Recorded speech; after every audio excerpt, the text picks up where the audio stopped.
Καλησπέρα σας. Σήμερα είμαστε μαζί με ένα τέταρτο βιβλίο που ονομάζεται «Το μικρό μου κουβαράκι». Το έχει γράψει η Μάρο Θεοδωράκη και έχει εκδοθεί από τις εκδόσεις Μίνωας. Προτείνεται για παιδιά ηλικίας 5 συν. Είναι αυτό εδώ. Να το. Έχει απλοϊκό κείμενο, πλούσια εικονογράφηση και είναι κατάλληλο για κάθε οικογένεια που πρόκειται να φέρει στη ζωή ένα νέο μέλος. Για ένα πρώτο παιδάκι που θα αποκτήσει ένα δεύτερο αδερφάκι. Αυτό το συγκεκριμένο βιβλίο βοήθησε και εμένα όταν έμεινα έγκυος στη Χριστίνα, που είχα ψάξει τέλος πάντων ποιο είναι το κατάλληλο βιβλίο, τι ακριβώς να κάνω, τι να διαβάσω στο παιδί μου για να μπορέσει να προσεγγίσει περισσότερο αυτό το θέμα. Έτσι λοιπόν διάβασα και του αγόρασα αυτό το βιβλίο, το οποίο εξηγεί πάρα πολύ ωραία πώς η κοιλίτσα της μαμάς φουσκώνει, μέσα υπάρχει ένα ανθρωπάκι το οποίο είναι το αδερφάκι σου. Η μητέρα κάθε μήνα επισκέφτεται το γυναικολόγο και κρατά μαζί της μία φωτογραφία, ένα υπερηχογράφημα, οπότε λοιπόν στους 9 μήνες της εγκυμοσύνης υπάρχουν εδώ 9 φωτογραφίες. Στην αρχή είναι ένα μικρό κουβαράκι, εξού και το όνομα του τίτλου του βιβλίου, και στη συνέχεια αυτό το κουβαράκι αποκτάει χεράκια, ποδαράκια, κουνιέται, μεγαλώνει κτλ. Σε όλη τη διάρκεια του βιβλίου το παιδί διερωτάται τι ακριβώς θα γίνει εάν έρθει το αδερφάκι. Θα είναι κορίτσι, θα είναι αγόρι, θα μαλώνουμε, θα είμαστε αγαπημένοι, θα μοιραζόμαστε τα παιχνίδια μας και θα παίζουμε ωραία ή θα μου χαλάει το πυργάκι από τα τουβλάκια που φτιάχνω. Μέσα σε όλα αυτά τέλος πάντων το παιδάκι καλείται να απαντήσει μόνο του.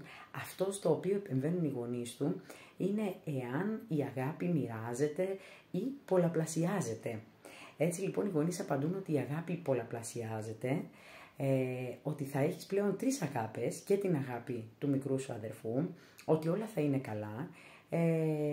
Όταν η κοιλίτσα τέλος πάντων μεγαλώνει και το μωράκι χτυπάει έντονα προς τα έξω, τότε ο μπαμπάς μαζί με τη μαμά και το παιδάκι ακουμπούν την κοιλίτσα και μπαίνει αυτό σε όλη τη διαδικασία να δει πώς σιγά σιγά το αδερφάκι μεγαλώνει, και το βιβλίο κλείνει με ένα τραγουδάκι που δημιουργεί το παιδάκι μόνο του, αγκαλιάζει την κοιλίτσα της μαμάς και το τραγουδάει στο αδερφάκι του.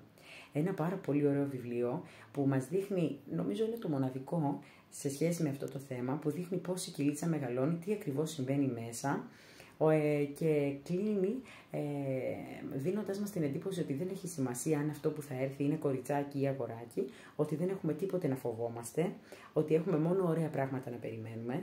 Και σας λέω ότι από προσωπική μου εμπειρία αυτό το βιβλίο βοήθησε τον Κωνσταντίνο στον ερχομό της Χριστίνας, στον οποίο συμμετείχε βέβαια πάρα πολύ έντονα, ερχόταν μαζί μου και κάναμε τα υπερηχογραφήματα. Φτιάξαμε μαζί το παιδικό δωμάτιο, αγοράσαμε κάποια πράγματα για τη Χριστίνα, βάλαμε αυτοκόλλητα.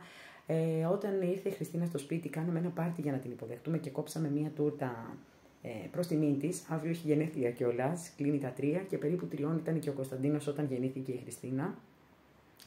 Άρα λοιπόν θέλω να πω στους νέους γονείς να μην φοβάστε πώς ακριβώς θα το ανακοινώσετε και πώς θα το διαχειριστείτε. Το παιδί πρέπει να ξέρει τη διαδικασία, πρέπει να ξέρει τι το περιμένει και πρέπει να συμμετέχει ενεργά. Να πάρει μέρος σε όλη αυτή τη χαρά και να αποτελέσει όσο το δυνατόν γίνεται μια χαρούμενη διαδικασία για αυτό. Έτσι λοιπόν το παιδί υποδέχεται το νέο μέλος με λιγότερο άγχος, με λιγότερο φόβο και με λιγότερες εκπλήξεις. Μέσα σε όλα αυτά βέβαια να μην ξεχάσω να αναφέρω τη Μαρία την Αργυροπούλου, καλή σου ώρα Μαρία όπου κι αν είσαι, η οποία είναι μια ψυχολόγος στο Ηράκλειο, παιδοψυχολόγος, και την είχα επισκεφτεί και τη ρώτησα ακριβώς Μαρία τι πρέπει να κάνω και με είχε βοηθήσει σε κάποια από όλα αυτά. Οπότε λοιπόν νομίζω ότι όλα πήγανε καλά. Καλό βράδυ σε όλους. Να είστε καλά.